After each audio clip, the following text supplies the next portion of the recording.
unapologetic, unadulterated, and uncompromising.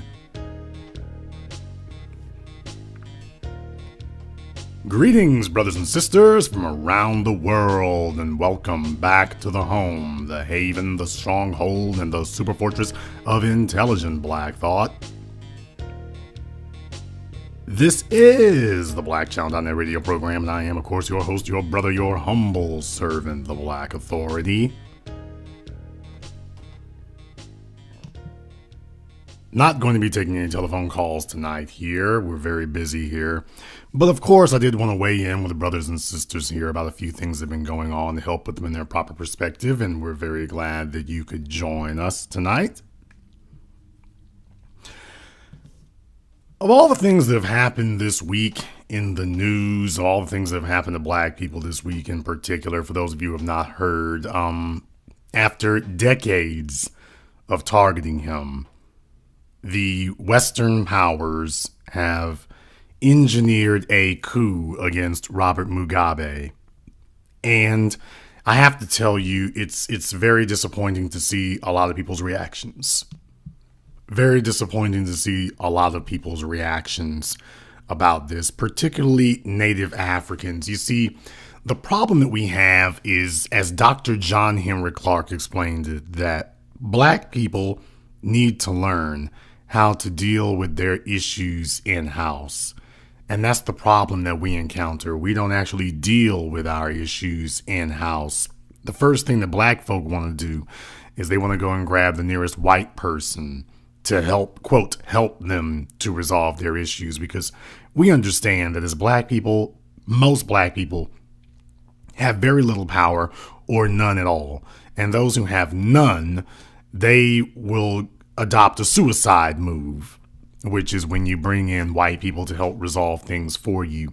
You can't beat this other Black person over here. You're bringing the white person to help you. And what always ends up happening is when the white person shows up, both of you go down because he's not interested in helping anybody.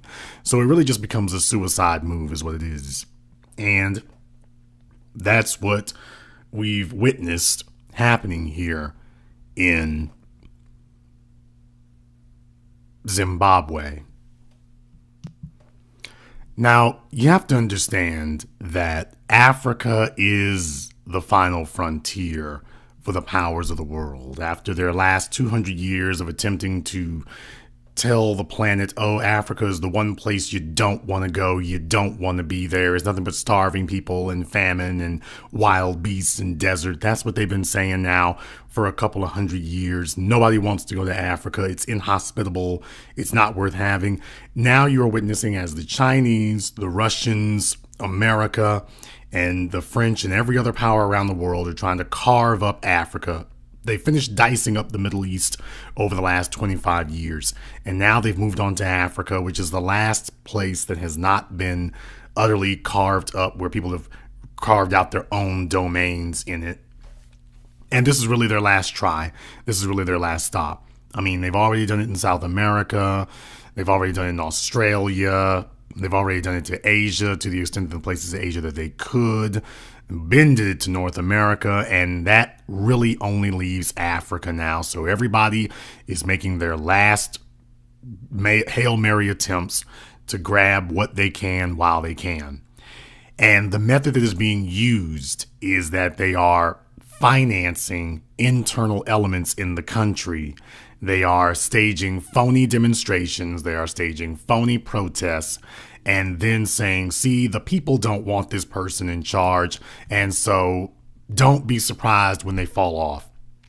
This is what they did in Libya with Gaddafi. This is what they did in Egypt with Hosni Mubarak. This is what they did in Iran back in the 50s and 60s when they brought in the Shah, when Mossadegh kicked the Europeans out, and then they brought in the Shah. And they claim the exact same things then. Oh, it's not really a military coup. It's not really a civil uprising. It's not really orchestrated by the people want this. The people are resisting this. Same lies they've always told. Same exact playbook. And the problem is there are a bunch of black people who are going along with it. On my timeline, I was absolutely disgusted to see how many people there were who were sitting up here. I mean, they're showing pictures of black folk walking down the streets with white people in Zimbabwe. They're saying all kinds, the white folk are holding up posters and saying all kinds of things against Robert Mugabe. There was one guy in particular here, and I have to tell you, this fella, if we ever have an Olympics for coons, this guy on Facebook is going to win the award. His name is Musajja, Musajja. And this is what he said. I want you to listen to what this fella, dark as he can be, black as he can be, African as he can be. This isn't somebody of mixed ancestry here. Listen to what this guy had to say in response to my post where I said there's no such thing as a white African, and that the reaction of many Zimbabwe people shows there are many Africans still loyal to the white colonizers. Now, this is what he said in response to my posts talking about the whites in Zimbabwe. Quote, most of the whites in these pictures were born in Zimbabwe by their parents, by no fault of their own. They are Zimbabweans and have nowhere else to call home. They haven't run down the economy. The disagreements between Mugabe and the British government destroyed Zimbabwe's economy. This is the vocabulary of high treason. If you want to know the reason why we have been living under white supremacist oppression for 500 plus years, it is because we have always had a ready and willing vanguard of collaborators, willful collaborators, who they don't see white oppression as the problem. They see black people running things as the problem. And they are so emboldened because they believe that if they get out of line, well, they've got a trump card. They'll just go to run the white mommy and white daddy. They will put white mommy and white daddy in power for the purposes of subjugating other black people. Did you hear a word he said in there about black empowerment? Absolutely not. This Negro is going to run off here and try to grab a bunch of white women, and they'll use him because, you see, they don't have any credibility to be in Zimbabwe. They'll go try to find a native African who is desperate. He is psychologically broken. He is psychologically conquered, and they are going to use him to say this is being his buddy, being his pal. See, he vouches for our credibility to be here. This is what we're up against. You're seeing all types of African mammies out there hugged up with white folk, and that should be a sign to you. Do you know how pig stupid you have to be in a situation like in Zimbabwe, and you see the white people who are there, they're smiling and cheering, and it hasn't clicked in your pedestrian brain yet that, by the way, if they're smiling, that means that whatever is they're smiling about is a bad thing. That's what's supposed to happen. But that doesn't occur because, as I've always said, there are so many black people who think to themselves that if they bow down, bend down, kiss enough ass, suck on their feet long enough, that the white powers that be are eventually going to give them something. That's what they're hoping. It's the same tired, debunked playbook that Negroes have been trying forever. We always have this eager group of collaborators upholding and bolstering the white supremacist system.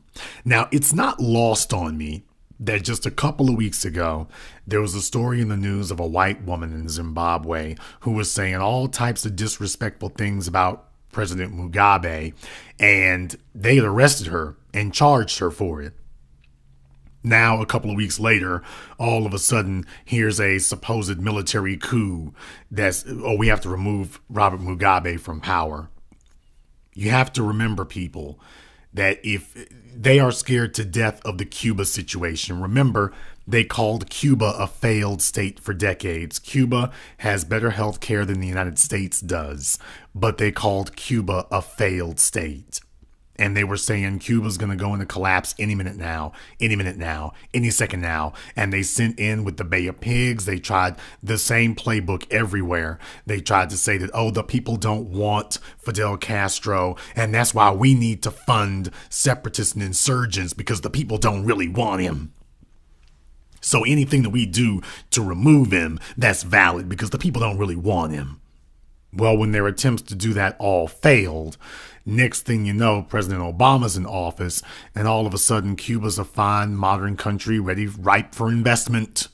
Isn't it amazing? It went from being a backward place that nobody could touch to being wonderful, on point, and ripe for investment. Isn't that amazing how quickly all that changed when they couldn't defeat you? All of a sudden, the tune changes.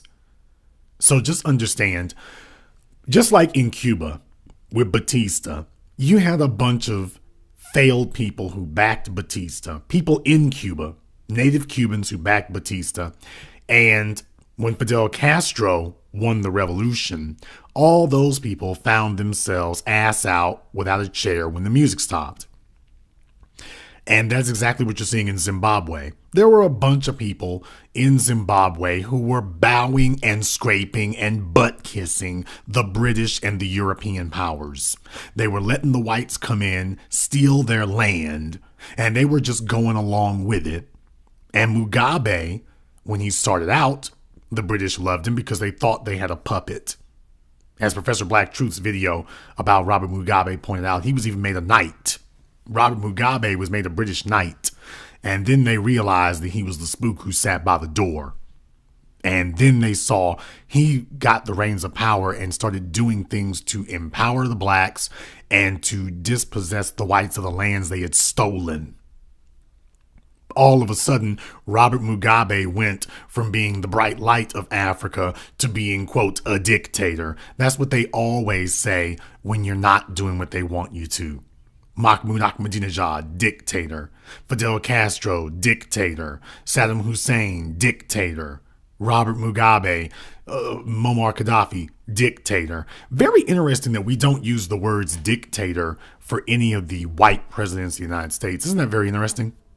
None of them, I suppose, ever qualify as a dictator as the bodies pile up in the streets and the police death squads murder citizens with impunity. That's not a dictatorship, apparently. That doesn't qualify. They can eavesdrop on your phones, monitor your conversations. They have domestic black sites that you can be spirited away to and hidden and nobody knows where you're at. But that's not a dictatorship. Right? That's not necessary to be overthrown, right? The protests in the streets, that's not justification to remove them from power, right?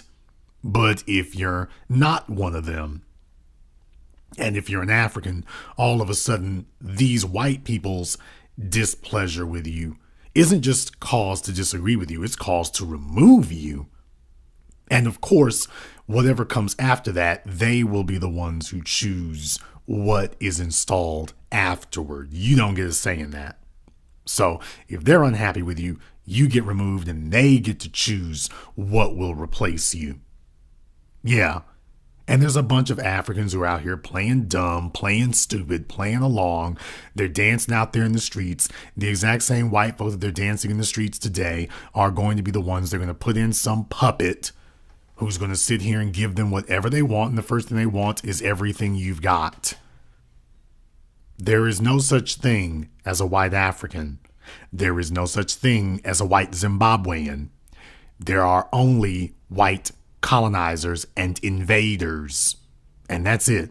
There's no in between. And they have stolen land from the people. And let's just get this straight. If black people in a black nation with black leadership and an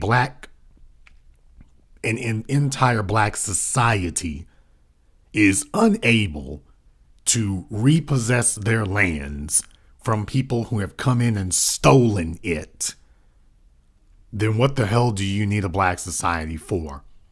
If in a place like Zimbabwe, we are incapable of providing our own reparations, if we are unwilling to tell these savages who stole this land that they must leave, or else. If we're unable to do that, then please tell me, what in the world are we fighting for? This is just nut cracking time. We really need to be honest with ourselves and level with ourselves on this. If you have a country that is 95, 98% black, and yet you're going to allow 2 or 3% of the population to dictate to everyone else, we stole it fair and square. Well, you see, my granddaddy stole the land, but you see, I'm here, so how can the land be taken from me because my granddaddy stole it, so I have it fair and square? Now, can you name any place on earth that black people have walked into a white nation, taken what they had, and without picking up a gun, said that, well, we were here the whole time. We were the Moors, and we've been here for decades and decades. And my granddaddy took the land, but we're the Moors, so we shouldn't be removed. Please, please. There's no courts. You would never make it to court. They would only send in the military. They would send in their armies to remove you.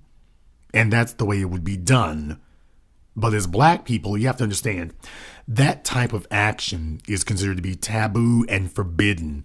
It's verboten for black people to do something like that. We don't think that way because we understand that when you rise up in that manner, you have immediately declared yourselves enemies of the state, and you are no longer eligible for any more goodies, benefits, or rewards from white mommy and white daddy. Everybody understands that if you take that step, you're no longer eligible for appreciation. Because you got to understand, these are the most sincere, smiling Negroes in the streets in Zimbabwe right now with the whites. You ought to see them. I got pictures on my Facebook page. They are smiling as big, grinning as big, dancing as big. Nigga, what did you win? What did you win? These guys are happy with the result. What are you winning by helping them? What are you winning?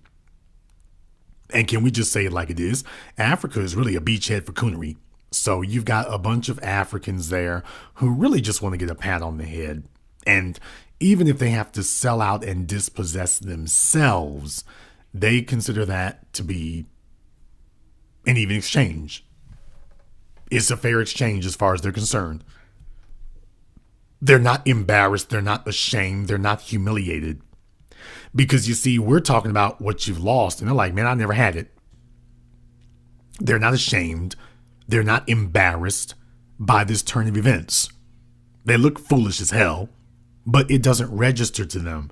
Because as far as they are concerned, what brings value to their lives is not control of their own destiny. What brings value to their lives is getting the acceptance of the white folk who have psychologically dominated them. So you have to understand, really, when we talk about them resisting white oligarchy, to them, that's the same as saying you need to divorce your parents. That's really all they hear. When they hear us say that, what they hear is divorce your parents. You need to just go away from your parents. And they are resistant. They don't want to hear that. They're like, hey, man, I don't want to give up my parents. They want that acceptance. They want that status. And the whites know this, which is why they keep dangling it. And this is pathetic. It's absolutely pathetic. We see the exact same thing in South Africa. Exact same dynamic. You're seeing the exact same dynamic in Nigeria. Exact same one. Africans want to be everything except African. That is the one thing they don't want to be. They don't want to be Africans. They want to be something else. And this is where they are. Can you make me something other than an African, even if I am destitute, even if I am broke, even if I am homeless? And it's a disgrace. It is an absolute disgrace. Now, the other issue is that you are seeing individuals here, and let me just make this very clear when I say this. You have a bunch of black people in Africa who are cheering about this with with Mugabe, you have a bunch of black folk who are cheering this on. But if you take a look at them and ask them, what is it you want? They don't have a good answer. There is no good answer. They don't have a plan for how they're going to get empowerment. They just want Mugabe out. And then you ask them what their reasons are for it. And then they start talking exactly like the white supremacist and the white supremacist governments of the United States and Britain. They start running down those laundry lists of grievances. But you don't hear these individuals say anything about what empowerment is. They don't say anything. Not at all. Now, I want to be very clear. Robert Mugabe was not and is not perfect by any stretch of the imagination. Mugabe is not perfect. But when your motto, when your plan for dealing with the imperfections of Robert Mugabe are make Rhodesia great again, you should understand this is stupid as hell. Now, when this guy is sitting up here saying that disagreements between Mugabe and the British government are what caused problems, he doesn't understand how stupid what he just said is. Your nation should be allowed to disagree with anybody they want to. It is the job of your nation to do what is in the best interest of your nation's citizens, not to check with some foreign country that claims that they have a right to your nation because they are white and they're an empire. And you got to check with them before you can blow your nose or tie your shoelaces. This is a colonized Negro's mind. This is a conquered Negro's mind, where he's sitting up here literally saying he wants to get permission from them first. That the problem is that Mugabe wasn't getting proper permission from the Brits. There was some sort of dispute. The dispute is about what is in the best interest of Zimbabweans. Rhodesia was not in the best interest of Zimbabweans. But unfortunately, as Harriet Tubman experienced and Nat Turner experienced and so many others experienced, there are a bunch of black folk in America, Africans in America, and unfortunately Africans in Africa, who long for the days of Cecil Rhodes. They long for the days of his type that came to these places and conquered them. They long for the days of Livingstone. They long for those days. They want the Papa Doc Duvaliers. They want that. They want to return to the days of bondage and captivity because their minds never left the plantation. When you have a Negro sit up here and say that whites have a right to be in Zimbabwe because, well, their grandfathers stole it, but there's no reason for us to correct this injustice. What about so the folks who stole it have more right to the land than the people they stole it from? Yeah, you got to understand that. You stole this from, there's a black family in Zimbabwe. The land that those white farmers are on, that was stolen from a black family. And he's not saying that we need to look out for the black family. He's saying we need to look out for the people who stole the land from them. That's who we need to have sympathy for. That's who we need to be concerned about. Not a word of sympathy from him about the people the land was stolen from. Not one word. You know why? Because he identifies with his oppressor. He identifies with them. He sees it exactly the way they do. No changes. He sees it all their way. So none of this is offensive to him. None of this is bothersome to him. Because when he takes a look at Zimbabweans, the white folk hate him, and that's okay with him because he hates black folk too. And we as black people in America must recognize that we are in a race war.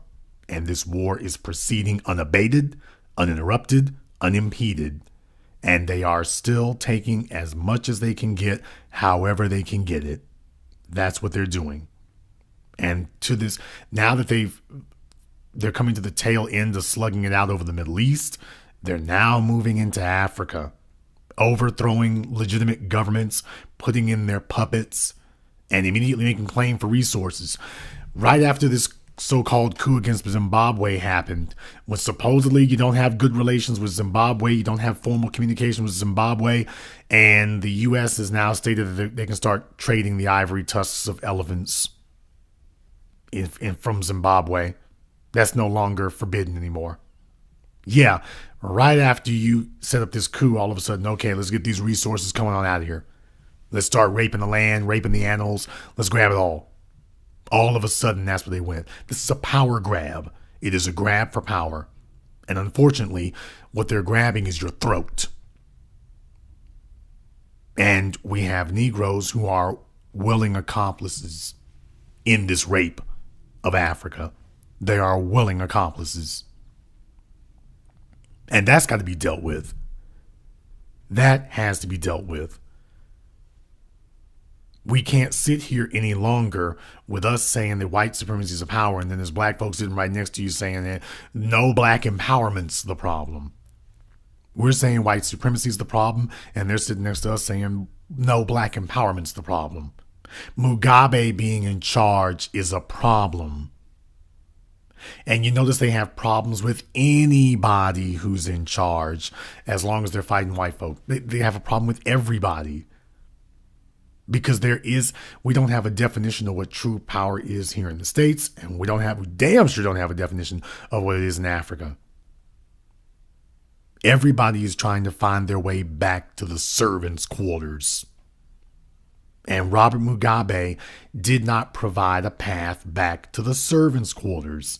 So the suicidal wing of African society has made the decision that if you will not give them a white man to bow to, then now they won't get out in the streets and fight the white farmers. Now that they're not doing, but they will sure get out in the streets to fight the black government. They were not fighting the whites by nature of the fact that they're still there. They weren't fighting them. They're not fighting them today. They're not trying to do that. So this is a desperate struggle for the hearts and minds of Africans that we have on today. And unfortunately, the struggle that we're having is to convince them that they should survive. That a place called Africa should continue to exist. Unfortunately, that is the struggle that we are encountering. To convince them that Africa should still exist.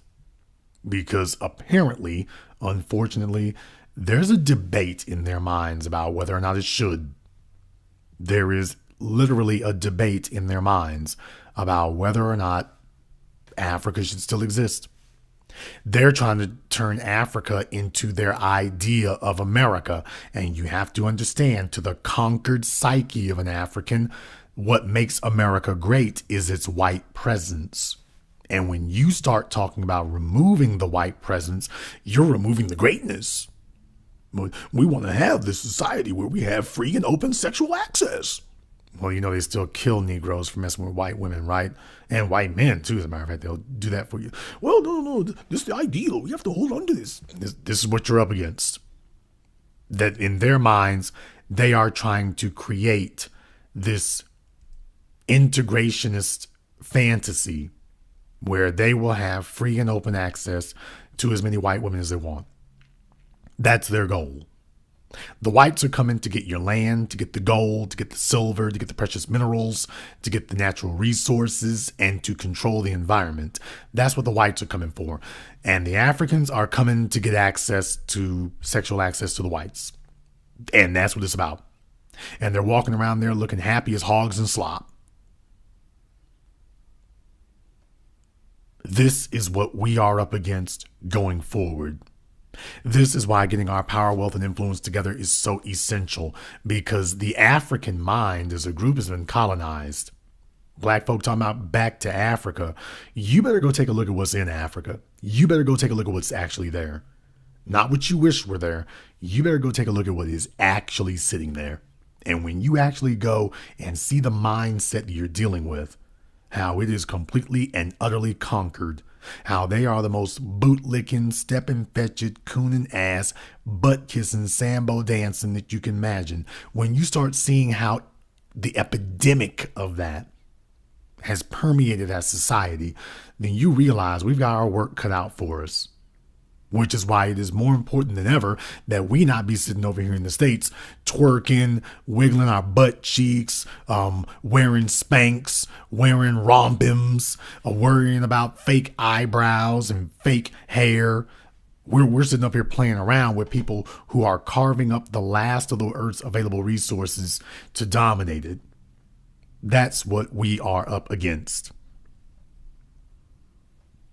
They have waited decades to get Zimbabwe.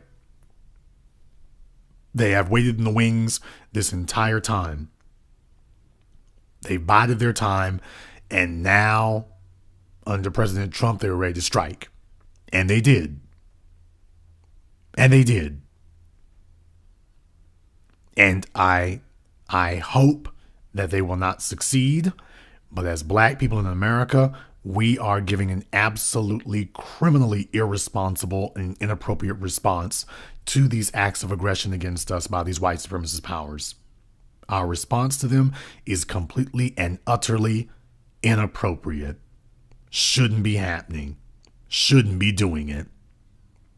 Completely and totally wrong. They're stealing land to supply their children with resources. And we got black folk sitting up here talking about it's okay that these people stole land to give to their children. Well, now you don't have anything to give to yours. Man, he doesn't care about that. He's trying to get access to America. Damn Africa. I'm trying to get to America. There's more white women over there. So we got Kenta Kunte Timbuktu, who his concern is getting to Britain or getting to America because there's more white women there. Meanwhile, the cultural legacy is being completely abandoned. This is the criminal threat of the colonized mind. And it is a shame because even if you disagreed utterly with Robert Mugabe, he was the very definition of the African strongman. And every time that we have had an African strongman, they have immediately stepped in to kill, assassinate, or completely dispossess them. Patrice Lumumba, Idi Amin, Haile Selassie. I can go down the list. But every time that we had an African strongman who stood up to them and looked them in the eye, they have immediately attempted to step in and remove them by any means possible. And unfortunately, too many of our people here in the States and back in the mother country have accepted their position as the white man's lapdog, and they are literally in the streets dancing for it. That is the enemy within. That is the threat within that we have to deal with. We have to address that. Because this is our last stand. If you haven't been by our website, blackchannelfilms.com, you definitely want to go there and check that out. Our documentary films are available, and we're also hard at work on our newest film, Race War. Might even touch on some of what's happening in Zimbabwe in that film as well. I have to get back here to work on this, but I did want to stop so that I could give you this message. This is very serious. It's the 21st century, and they are very much committed to overthrowing black governments in Africa to leave you no place to go. The next time somebody sits up here and tells you, quote, we need to leave America, ask them where we're going. We need to go back to Africa. Buddy, they're knocking off governments over there in Africa. They're knocking them off. Zimbabwe is your absolute proof of that. White supremacy is not isolated to America. White supremacy is global, and Africa is a white supremacist enclave. In many ways, it is worse than America. In many, many ways, Africa is in even worse shape. There is no black empowerment sentiment or ideology. There is no pro-black ideology in Africa. We have to go there and bring it to them because they don't have it. They don't have it. And if we don't hurry, there won't even be a chance to give it. And this concludes tonight's broadcast of the Black Channel.net radio program. I am your host, your brother, your humble servant, the Black Authority. And until next time, my brothers and my sisters from around the world, remember, black is the future, and the future is Zimbabwe if we don't do something about it.